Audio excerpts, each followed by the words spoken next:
Right, learners, under the heading of cash flow, I'm now going to look at the cash effects of investing.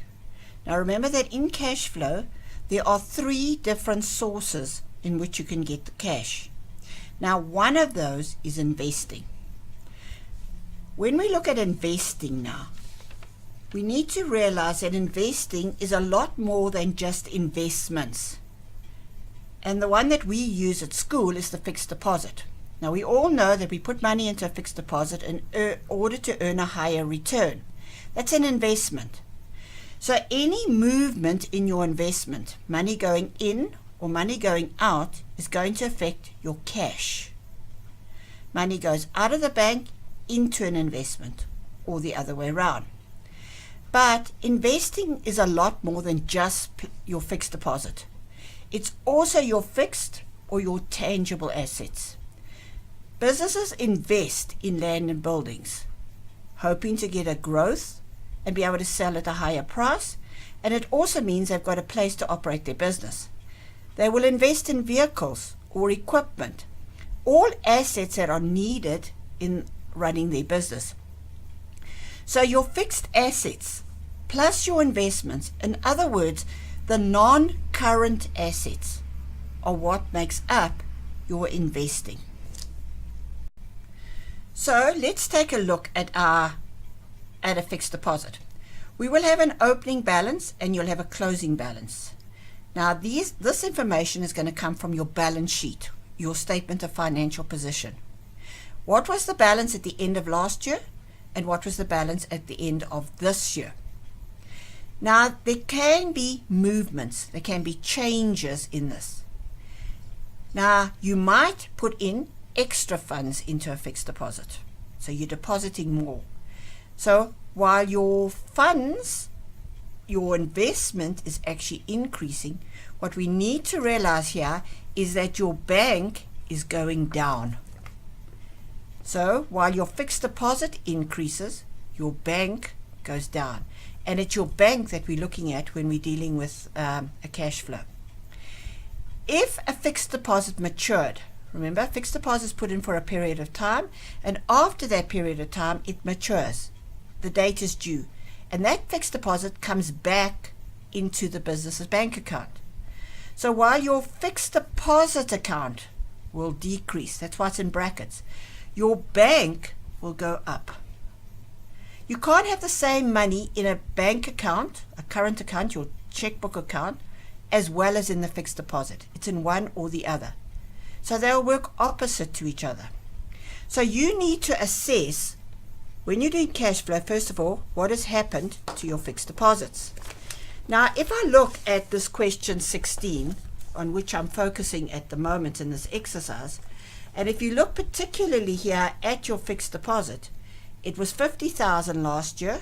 Do you see where I'm getting this information from? At the balance sheet. It's 50,000 this year, and so therefore there has been no change. Now let's compare that to question 20. Right, so just looking, I'm in question 20 at the moment, sorry. I'm in question 20. And in question 20, under your non-current assets, you've got investments.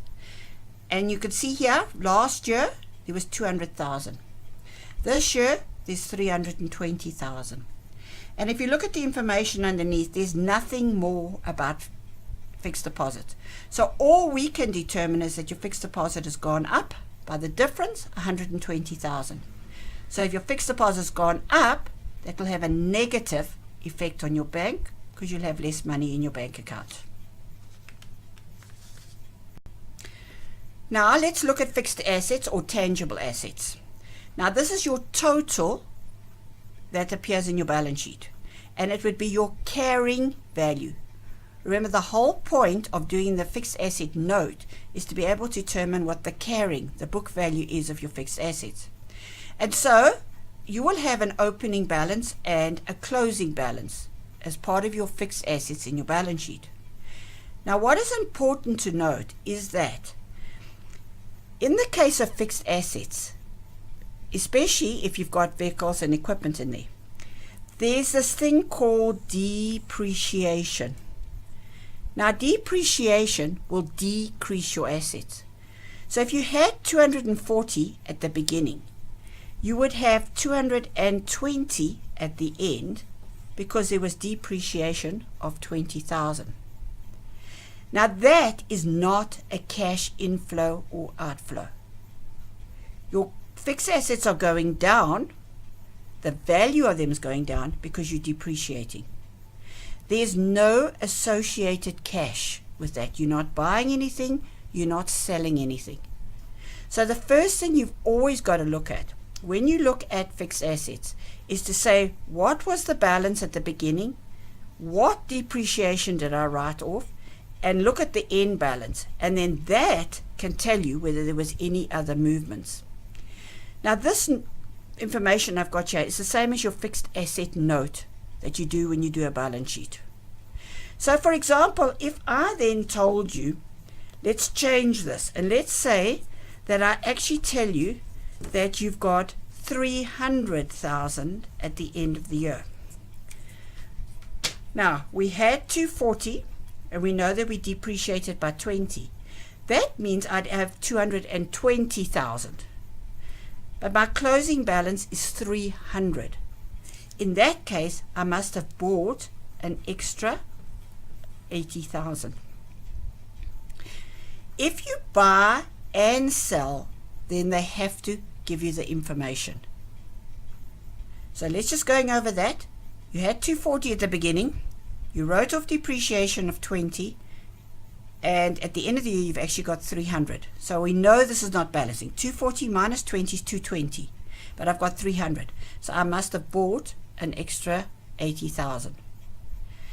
That 80,000, although it increases your fixed assets, it will decrease your cash. It would be an outflow. Likewise, if I had told you, for example, let's say that I gave you information and said that we actually sold fixed assets at their book value of 30,000.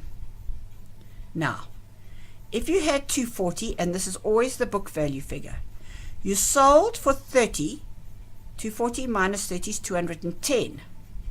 You then, so let me write that down, 240 minus the 30, because that's the book value of what you sold, minus the depreciation, actually gives you 190,000. But you've been told in my example here that you had 300,000. So what is this missing figure? What is this X over here?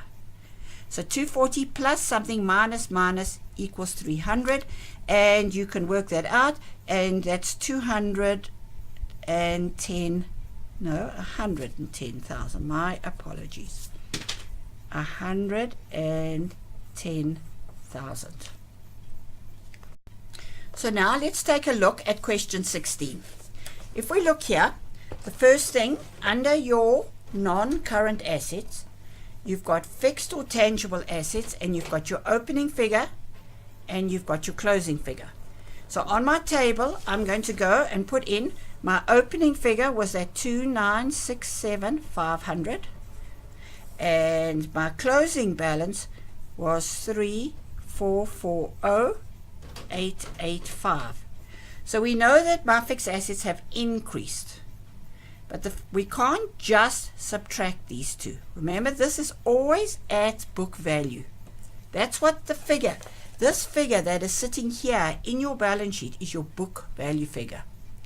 Now, if I look up top here under the extract from the income statement, you'll see that there was depreciation of 33,500. Now, we don't need to know which fixed assets depreciated. We know that something in this has actually depreciated. They might not all have. If you had land and buildings, for example, it wouldn't have. But the total of your fixed assets has gone down. So that's the first thing I do know. Then you need to look and see what other information that you are given. And if you turn over the page, you'll see it says fixed assets were sold for 100,000 cash at carrying value. Now at school level, when we're dealing with cash flows, we always deal with carrying value. We don't have profit and losses at school level. So I've sold for 100,000. So under my disposals now, my fixed assets will go down. Remember, I'm looking at the fixed asset note here. So my fixed assets have decreased when I sold. They've decreased again when I and that's what they should be equal. And so now I need to solve for this amount. So we're going to take our calculators and we're going to work backwards. We're going to have 2,967,500 minus 100 minus 33,000, and then whatever your answers from that you can subtract from the bottom, or work the other way around, start from the bottom and then you're reversing, so you're plus, plus and minus, and to need to find this missing figure. And so make sure that you do get this figure. All right, this is a mass sum, you're solving for x. Now in our actual cash flow now, this additions has increased your fixed assets, but in the cash flow you're saying what effect has that had on cash, and that will decrease your cash, whereas your disposal will increase your cash. You'll get money in from it. And so if you have a look here, there's the beginning figure, there's the end figure. They've just started that way around, but as I said, you can do it either way. Now, because they started with the end figure, they reversing the operation, so they've added depreciation, they added the sale minus the beginning, and there is what you actually purchased. And because it's going to decrease your cash, it must be an outflow. It's absolutely essential that in cash flow you put the brackets in, otherwise you're going to lose your marks. And then the proceeds from the disposal, the cash that came in, was 100,000, and that is an inflow. And so overall in your investing, one from the other, there's a negative 506,885. Remember, the other one that could have come in here was investments, but in this case your investment didn't change at all. So learners, what is important is that you first of all need to know what comes under investing. You need to know that it is to do with your non-current assets. It's the first part of your balance sheet. It's your fixed assets and it's your investments. And you need to be able to calculate the figures and then very importantly state whether it's an inflow or an outflow of cash. So let's practice those as we move through our cash flows.